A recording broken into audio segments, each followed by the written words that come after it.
नेपाल के बाद फ्रांस में हिंसा का विस्फोट।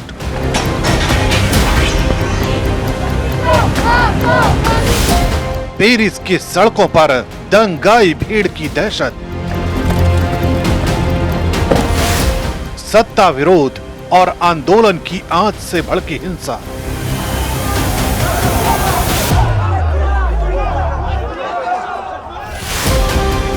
सड़कों पर धुएं का गुबार, दंगे की लपटों से झुलसता फ्रांस। नेपाल के संकट की तरह यहां भी जनता अपने नेताओं से जवाब मांग रही है।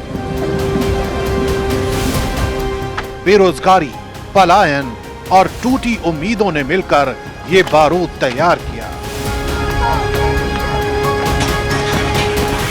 फ्रांस में शुरू हुआ यह आंदोलन सिर्फ कारों और इमारतों को नहीं जला रहा, बल्कि सरकार की साख को भी राख बना रहा है। पुलिस और प्रदर्शनकारियों की भिड़ंत राजधानी पेरिस से लेकर छोटे शहरों तक फैल चुकी है।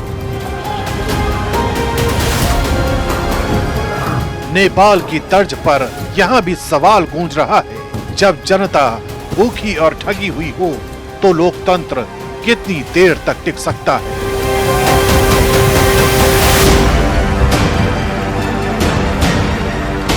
पेरिस की सड़कों पर जली कारें, बैरिकेड तोड़ती भीड़ और पुलिस के साथ संघर्ष। फ्रांस के नए प्रधानमंत्री सेबेस्टियन लेकोर्नू ने जैसे ही पद संभालने की तैयारी की, सड़कों पर बगावत फूट पड़ी। ब्लॉक एवरीथिंग नारे के साथ प्रदर्शनकारियों ने पूरे शहर को ठप कर दिया। ब्लॉक एवरीथिंग कोई सामान्य प्रदर्शन नहीं, इसका सीधा मतलब ये है कि मौजूदा राजनीतिक व्यवस्था काम की नहीं रही। इसी आंदोलन के चलते जगह जगह बैरिकेड लगाए गए, कूड़ेदान जलाए गए और पुलिस पर हमला किया गया। असली वजहें और भी गहरी हैं। महंगाई, बेरोजगारी और प्रवासियों की अनदेखी। लोगों का आरोप है कि सरकार बार बार वादे करती है, लेकिन जमीनी हालात जस के तस हैं। हालात इतने बिगड़े कि पूरे देश में 80,000 पुलिसकर्मी तैनात करने पड़े और सिर्फ पेरिस में 200 से ज्यादा लोग गिरफ्तार किए गए। फ्रांस के राष्ट्रपति इमैनुअल मैक्रों को लेकर भी नाराजगी अब खुलकर सड़कों पर दिख रही है।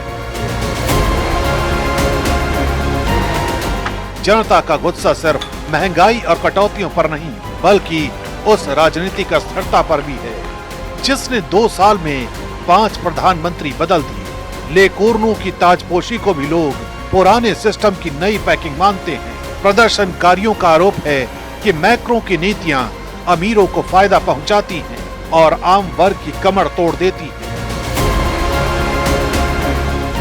यही वजह है कि वामपंथी संगठनों से लेकर मजदूर संगठनों तक ने इस आंदोलन को समर्थन दिया है। संदेश साफ है, फ्रांस की जनता अब राष्ट्रपति के फैसलों पर भरोसा नहीं कर रही और उनकी कुर्सी पर संकट गहराता जा रहा है।